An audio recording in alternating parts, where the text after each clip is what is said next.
आज मैं विशेष रूप से आप सबको आमंत्रित इसलिए किया हूँ कि बांग्लादेश के अंदर सनातनी लोगों के ऊपर अत्याचार हो रहा है और वहाँ सनातनी शब्द से जोड़े जाने वाले जिन पर घटनाएं हो रही हैं वो मुख्य रूप से वहाँ पर रविदास समाज के लोग हैं। विगत दिन में दीपू चंद्र रविदास जी की जो हत्या हुई है और बर्बरता के साथ उनको जलाया गया है, केवल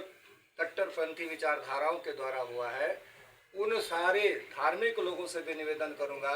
कि जो तकरीर कर रहे हैं, गलत गलत तकरीर करके जनता को गुमराह करके धर्म के नाम पर लोगों को हत्या करने के लिए उत्साहित करते हैं, वो अपनी जबान पर काबू लाएं और स्वामी श्री नारायण पंथ, भारत सरकार और वर्तमान प्रधानमंत्री माननीय नरेंद्र मोदी जी से आग्रह करती है कि अगर आपसे हो सके, आप पर अधिकार है, आपका कर्तव्य है कि पड़ोसी देश जिस बांग्लादेश को भारत ने जीत करके उनको पुनः आज़ादी दी, वही बांग्लादेश आज आज़ाद करने वालों के वंशजों पर हमला कर रहा है। जो वहाँ पर जिनको मारा जा रहा है वो मूल रूप से भारतीय मूल के लोग हैं। नौकरी के कारण वो वहाँ गए थे और जब हमारे 71 का युद्ध हुआ, उस युद्ध के अंदर जो लोग अच्छे तो बंगाल में आ गए और जो मजदूर थे वहाँ रह गए और उन पर अत्याचार हो रहा है कि आप धर्म बदलो और न तो मरने को तैयार हो जाए। तो मैं प्रधानमंत्री से और भारत सरकार से कहना चाहता हूं कि आप युद्ध न करें, लेकिन एक उपाय है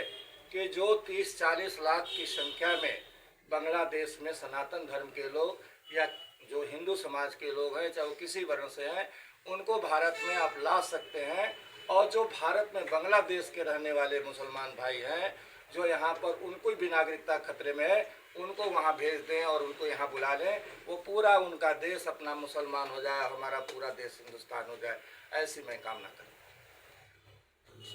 भारत का नागरिक हूँ और नागरिक का एक सदस्य हूँ। उस सदस्यता के हिसाब से मैं कहना चाहता हूँ कि प्रधानमंत्री जी सभी के लिए हैं और पड़ोसी देश के लिए खास सरकारें होती हैं। पड़ोस की सरकार का दायित्व होता है कि पड़ोस के सरकारों में अगर उपद्रव होता है, पड़ोस के देशों में उपद्रव होता है, तो संबंधित सीमा की सरकार उस पर हस्तक्षेप कर सकती है और भारतीय प्रधानमंत्री का पूरा दायित्व बनता है कि सारा काम छोड़ करके वहाँ पर शांति स्थापित करें। हम ये नहीं कहना चाहते हैं कि युद्ध के माध्यम से हो, बल्कि विवेक के माध्यम से हो, ताकि हमारे दोनों कौमों में, दोनों देशों में परस्परता न रह करके भाईचारा हो सके। यदि प्रधानमंत्री जी इस तरह का कदम नहीं उठाते हैं, नहीं करते हैं, तो इसके एवज में क्या? अगर प्रधानमंत्री जी ऐसा नहीं करते हैं तो भारत के नियमानुसार, भारत के संविधान के अनुसार, क्योंकि भारत विश्व का एक विशाल संविधान है जिसके अंदर 395 धाराएं और 9 अनुच्छेद है और यह संविधान पूरे विश्व के संविधानों से लिया गया है और हर विश्व के लोगों की सुरक्षा देना भारत का कर्तव्य होता है। इसलिए भारत को विश्व धर्म गुरु कहा जाता है, विश्व गुरु कहा जाता है कि जहाँ जहाँ भी आग लगी, अभी इजराइल में आग लगी, अभी आप जहाँ भी देश में युद्ध हुआ है, हमारे भारत के प्रधानमंत्री वहाँ पहुँच करके शांति की व्यवस्था किया, तो क्या हमारे पड़ोसी देश बांग्लादेश में जो अत्याचार हो रहा है उस पर शांति नहीं कर सकते? उनका दायित्व होता है। अभी आपने संविधान की बात की है कि संविधान हमारे हर धर्मों को मान्यता देता है, तो क्या इस समय जो देश में हर जगह जो लूट